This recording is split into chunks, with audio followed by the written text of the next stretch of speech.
बताया था कि दर्शन का मतलब विचार होता है, और दर्शन का उद्देश्य क्या है? मोक्ष की प्राप्ति, मनुष्य को सत्य से परिचित करवाना। जो जितने संसार में जितने जीव हैं उसको सत्य से परिचित करवाना ही दर्शनों का उद्देश्य है। तो ये जो जितने भारतीय 9 दर्शन है, प्रत्येक दर्शनों का उद्देश्य नहीं होगा मोक्ष प्राप्त करना। मनुष्य को ये जो शरीर मिला है, मानव जीवन मिला है, इस मानव जीवन का कल्याण करना ही प्रत्येक दर्शनों का प्रयास रहा होगा। तो जब प्रयास एक ही है तो फिर अलग अलग दर्शन क्यों? एक ही दर्शन क्यों नहीं हो? जब प्रयास एक ही है तो फिर अलग अलग दर्शन क्यों? अलग अलग दर्शन मतलब अलग अलग विचार।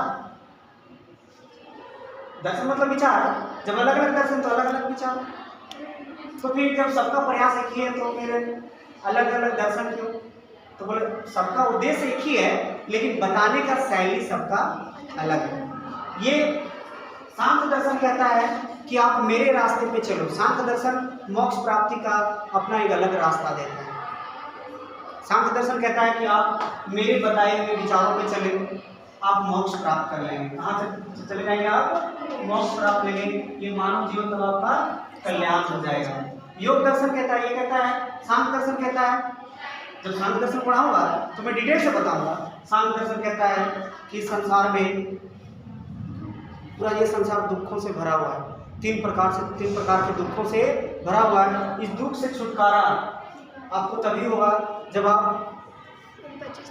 25 तत्वों का अध्ययन करेंगे। तो सांख्य दर्शन में 25 तत्व जो है पढ़ेंगे। वो सांख्य दर्शन कहता है कि आप मेरे 25 तत्वों का अध्ययन करें, उस पर अमल करें, आपको इन 3 प्रकार के दुखों से छुटकारा हो जाएगा, है ना। तो जितने आपको दुख की अनुभूति हो रही है, हम लोग वो बंधन में फंसते जा रहे हैं। क्यों? मोह के कारण। जहाँ मोह है वहाँ क्या है? माया भी तो ठीक है, मोह माया की बात है, लेकिन वहाँ क्या है? दुख हो जाएगा। अच्छा, दुख को भी दुख से बोलो तो जीवन में बहुत दुख है जैसे दुख को भी दुख में बोलो, है मत पूछो, जीवन में बहुत दुख है। लग रहा सच में दुख को दुख में बोल रहा है क्या? तो ये क्या है? सांख्य दर्शन कहता है। तो सांख्य दर्शन कहता है कि पहले वो बताता है कि मनुष्य को समस्या क्या है और वो समाधान भी बताता है। सांख्य दर्शन विचार एक है। योग कहता है, योग दर्शन कहता है, अच्छा इसके जो संस्थापक है मैं बताते चल रहा हूँ, इसके जो संस्थापक है कपिल मुनि। कौन है? कपिल। इसके सांख्य दर्शन के संस्थापक अलग से चैप्टर हेडिंग पढ़ा। सांख्य दर्शन के संस्थापक कौन जाएंगे?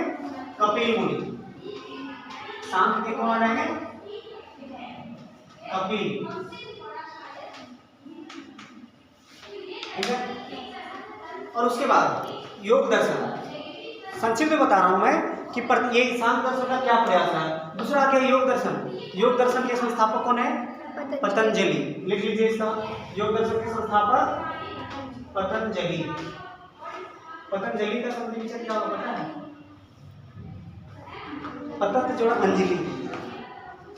पतत जोड़ पतंजलि का संधि विच्छेद, उसमें टी संज्ञा हुआ है, उसमें आत्म का लोप हो जाता है।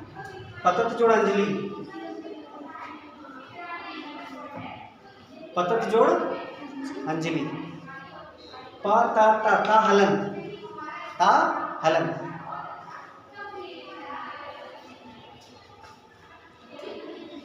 चलिए उसके बाद योग दर्शन कहता है कि आप योग के माध्यम से योग के माध्यम से आप मोक्ष प्राप्त कर सकते हैं। योग अब इसमें योग दर्शन में क्या पढ़ना है? योग के विषय पढ़ना है। कहता है योग के माध्यम से आप अपने शरीर का परित्याग कर सकते हैं, दुखों से छुटकारा पा सकते हैं। आप ये जो जीवात्मा है इसको परमात्मा से मिला सकते हैं। किसके माध्यम से? योग के माध्यम से। तो ये योग दर्शन में हम लोग क्या पढ़ेंगे? योग है क्या, योग कहते किसे हैं, योग के अष्टांगिक मार्ग क्या है, वो सारी चीज़ों को पढ़ेंगे हम। किसमें? योग दर्शन में। तो ये कहता है कि ये भी कहता है कि नहीं आप मेरा योग के माध्यम से, ये कहता है कि मेरा 26-25 तत्वों का अध्ययन कीजिए और मोक्ष प्राप्त कीजिए। ये कहता है कि आप योग के मार्ग को अपनाएं। आप योग करके अपने आप को क्या कर सकते हैं? मोक्ष अपने ये जो जीवन, मानव जीवन है, उसका उद्धार कर सकते हैं योग के माध्यम से। ठीक है, तो इसमें हम लोग योग पढ़ेंगे। दूसरा बोलता है न्याय, न्याय दर्शन। न्याय दर्शन के संस्थापक कौन है? गौतम। कौन है? गौतम। गौतम का मानना है, गौतम बोलता है कि 16, गौतम के अनुसार 16 प्रकार के तत्व हैं। गौतम के अनुसार कितने तत्व हैं? 16 प्रकार के तत्व। वो कहता है कि उस 16 तत्वों पर आप उन 16 तत्वों को भली भांति अध्ययन, उसका परीक्षण इत्यादि करें, तो उन 16 तत्वों के माध्यम से आप निःश्रेयस की प्राप्ति कर सकते हैं, आप मोक्ष प्राप्त कर सकते हैं। ये कौन बोल रहा है? हाँ, और ये वैशेषिक दर्शन है।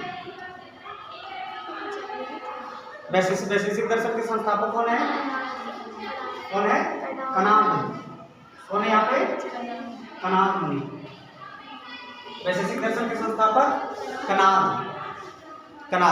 तो ये भी अपना एक विचार देते हैं। इनका भी बहुत सारा, जब ये वैशेषिक दर्शन पढ़ेंगे तो बहुत बारीकी से हम लोग पढ़ेंगे। तो प्रत्येक दर्शनों का हमारा प्रयास क्या रहा है? मोक्ष की प्राप्ति। तो जब मैं दर्शनों को बहुत बारीकी से चर्चा करूंगा, तो एक एक दर्शन को पूरा डिटेल, उसके प्रमुख सिद्धांत, वो कौन से मार्ग को बताते हैं, वो कौन कौन सी बातें बताते हैं जिसके बारे में वो कहते हैं कि आप इस रास्ते पे चले, तो उन रास्तों, प्रत्येक दर्शनों का अध्ययन करेंगे और उसको अपनाने की कोशिश करेंगे। दूसरा है पूर्व मीमांसा दर्शन। ये दर्शन कहता है कि आप यज्ञ करके मोक्ष प्राप्त कर सकते हैं, यज्ञ कीजिए, है ना। पूर्व मीमांसा दर्शन कर्मकांड में ज्यादा बोल देता है। अभी हम लोग कर्मकांड से मान लो कुछ हो गया है, कुछ होता है, क्या कहते हैं, जाके दिखा दो कि तुमको कुछ हो गया है, तो ये कहीं ना कहीं ये किस दर्शन को समर्थन कर रहा है? जैसे आपका तबीयत खराब है तो आपको डॉक्टर के यहाँ ना ले जा करके झाड़ने फुकाने के पास लेके, तो ये किस आपके घर में कुछ है, सबका तबीयत खराब हो रहा है, तो एक पंडित जी आया, बोला शांति पाठ करवा। तो कहीं ना कहीं समस्या का निराकरण किसके द्वारा कर रहे हैं आप? यज्ञ के द्वारा। तो आप किस दर्शन को सपोर्ट कर रहे हैं? पूर्व मीमांसा दर्शन। पंडित जी ने बोला शांति पाठ करवा। क्या होता है कि नहीं, कुछ भी होता था यज्ञ करते थे। किसी को मारना भी है तो यज्ञ करते थे। महाभारत में द्रौपदी और द्रुपद का जन्म याद है? द्रुपद के पुत्र जो है धृष्टद्युम्न, हाँ, तो उनके जो पिताजी है द्रुपद एक यज्ञ किए थे। किस लिए? एक पुत्र को पाने के लिए जो द्रोणाचार्य का वध करे। वो अपमान किए थे ना, वो मित्र थे, लेकिन मित्र का अपमान, जैसे ज्यादा करेक्शन होता है, जब उससे दुश्मनी होती है ना, फिर मजा आ जाता है। तो उसने क्या, उसके पास समस्या आया था, अपमान किए थे, तो जाके लड़ो ना भाई तुम। लेकिन वो क्या किया? यज्ञ करने लगे। मतलब पहले कुछ भी होता था, लोग क्या करते थे? यज्ञ करते थे, वही ना करते थे। अब अर्जुन को क्या चाहिए? धनुष चाहिए, पाशुपत अस्त्र चाहिए। अब अर्जुन क्या किया? तपस्या करने लगा, तो यज्ञ कर रहा है। तो पहले कुछ भी समस्या होती थी तो लोग क्या करते थे? यज्ञ करते थे। पुत्र नहीं हो रहा है, पुत्रेष्टि यज्ञ कर रहे हैं। राम के पिताजी किए थे। तो ये पूर्व मीमांसा दर्शन क्या कहता है कि आप यज्ञ करके स्वर्ग प्राप्त कर सकते हैं, मोक्ष प्राप्त कर सकते हैं। तो पूर्व मीमांसा दर्शन जब भी पढ़ेंगे तो क्या पढ़ेंगे? यज्ञ से संबंधित। बात समझ रही है? इन्होंने यज्ञ को प्रधान माना है। और ये बोलता है उत्तर में, इसके संस्थापक जैमिनी, इसके संस्थापक जानती होगी पहले से, क्या जी मालूम था ना पहले से? संस्थापक क्या कौन है? जैमिनी के संस्थापक। उसके बाद उत्तर मीमांसा ये कहता है ब्रह्म सत्यम जगत, ब्रह्म ही केवल एक सत्य है, ये सारा संसार क्या है? वो मिथ्या है ना। ये सारा संसार क्या है? ये मिथ्या है।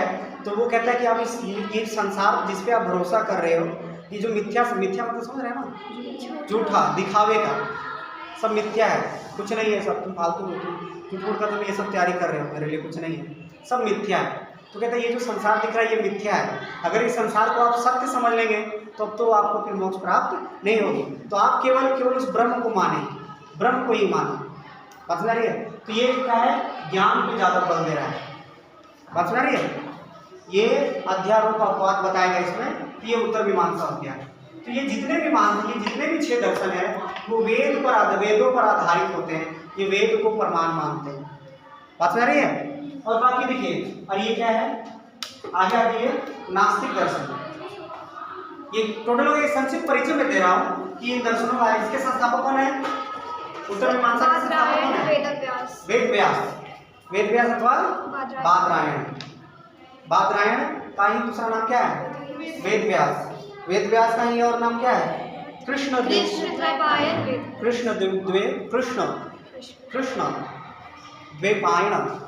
द्वैपायन वेद व्यास, वेद व्यास। क्लियर है? तो ये इसके संस्थापक कौन है? यहीं से तो ऑब्जेक्टिव क्वेश्चन आ जाएगा आपका, यहीं से क्या आएगा आपके एग्जाम में? ऑब्जेक्टिव प्रश्न यहीं से आ जाएंगे। अब आ गए नास्तिक दर्शन। नास्तिक दर्शन कितने? 3 है। कौन कौन? चार्वाक दर्शन, बौद्ध दर्शन, जैन दर्शन। चार्वाक दर्शन सबसे आधुनिक दर्शन कहा जाता है इसको। अभी जितने संसार जो है किस दर्शन के अनुरूप चल रहा है? चार्वाक दर्शन के अनुरूप चल रहा है। चार्वाक दर्शन कहते हैं ये सब भगवान कुछ नहीं होता है, ईश्वर कुछ नहीं होता है, स्वर्ग नरक ये सब कुछ नहीं होता है, जीवन मृत्यु, मरना लिखना पढ़ना ये सब कुछ नहीं, मतलब जन्म लेना मरना ये सब कुछ नहीं होता है। आप बोलते हैं कि आत्मा जो है, आत्मा हमारे अंदर एक आत्मा होती है, वो आत्मा जब शरीर नष्ट होता है वो आत्मा दूसरे जन्म लेती है, फिर वो तीसरे जन्म लेती है, सब कुछ नहीं होता है, सब ढकोसले है सब।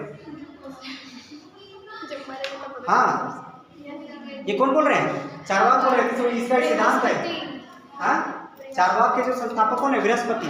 कहीं कहीं चार्वाक, तो चार्वाक के संस्थापक कौन है? स्वयं चार्वाक एक व्यक्ति भी है, कहीं के जिक्र रखा है। चार्वाक स्वयं क्या है? अपने आप एक व्यक्ति भी है, और उनका अगर देखा जाए तो बृहस्पति उनके कौन है? संस्थापक। ठीक है, कौन है? बृहस्पति जो है उनके संस्थापक। तो चार्वाक कहते हैं ना, ये एक सबसे आधुनिक दर्शन है। अभी संसार इसी दर्शन के अनुकूल चल रहा है। वो कहता है दुनिया मोक्ष सुख भाड़ में जाए। समझ रहे? मोक्ष सुख से नहीं मतलब है ये जो जीवन मिला है इसी में मदमस्त रहो, गद रहो, एकदम खूब इंजॉय करो। ये जीवन फिर दोबारा नहीं मिलने वाला है। जो है जी बताओ कि ये जीवन तुमको क्या लग रहा है फिर से मिलेगा? भस्मीभूतस् जीवनम कुता आत्मनम, कि जो शरीर को जला के राख कर दिया जाता है, और आपका जो शरीर को जला करके राख कर दिया जाता है, पूरा एकदम पानी से कर दिया जाता है, राख हो जाता है। अब आपको लगता है कि वो फिर से जन्म लेगा? आपको लगता है? ये कहता है नहीं लगता ये सब। तो ये कहता है कि इसलिए देखो बाबू ये सब स्वर्ग नरक ये सब कुछ नहीं है। अगर यही दुनिया में स्वर्ग है, अगर यहाँ खुश हो तो यही तुम्हारे लिए स्वर्ग है। अगर आप कॉलेज आते हैं, कॉलेज में आपका जीवन सुखी से चलता है, बाहर आप जाने, यही आपका कॉलेज क्या आपके लिए स्वर्ग है। अगर आपके जीवन में अभी खुशी है तो ये आपके लिए स्वर्ग है। आगे जाके थोड़ा सा दुख हो रहा है तो आपके लिए क्या है? नर्क। इसलिए कहते हैं जब तक जियो सुख से जियो, पैसा नहीं है तो कर्जा लेके घी पियो। पहली बात पैसा नहीं है तो कर्जा लेके घी पियो, पियो पियो इतना पियो जब तक धरती पर गिर ना जियो, है ना? इनका सिद्धांत है। ये कहता है कि यावत जीवेत सुखम जीवेत, है ना? जब तक जियो सुख से जियो। ये भी कहीं अच्छी बात है ना। देखिए आखिर आप अगर ये जीवन में कहीं ना कहीं प्रयास इसका भी तो वही है। अगर आप सुखी कब रह सकते हैं? जब आप अज्ञान से दूर रहेंगे। सुखी कब रह सकते हैं आप? जब आप झूठी चीज़ों में नहीं पड़ेंगे, असत्य के मार्ग पर नहीं जाएंगे, तभी तो सुख रह सकते हैं, सुखी रह सकते हैं। अब जरा बताइए, ये कहता है कि यावत जीवेत सुखम जीवेत, जब तक जियो सुख से जियो, ऋणम कृत्वा धृतम पिबेत, कर्जा लेके घी पियो। मतलब समझ रहे हैं कि ये सुखवादी दर्शन है। ये सुख पर ज़्यादा बल दिया है। कौन? चार्वाक। ये कहता है सुख पर ज़्यादा बल दिया है। तो सुख, अगर आप इस जीवन में सुखी हैं, इसका मतलब नहीं कि आपका आगे का परिणाम शायद मोक्ष प्राप्ति हो सकता है, लेकिन ये बोल रहा है कि मोक्ष कुछ नहीं होता है, स्वर्ग नरक कुछ नहीं होता है, यही जीवन है, फिर ये दोबारा लौट के नहीं आना। जरा बताओ कैसे आएगा? जब उसको जला करके पूरा राख कर दिया जाता है, मट्टी में दफनाया, हड्डी सब गल मिल जाता है, फिर वो कहाँ जाएगा? पागल है। ये सोचिए इस पर कि ये चार्वाक कहता है।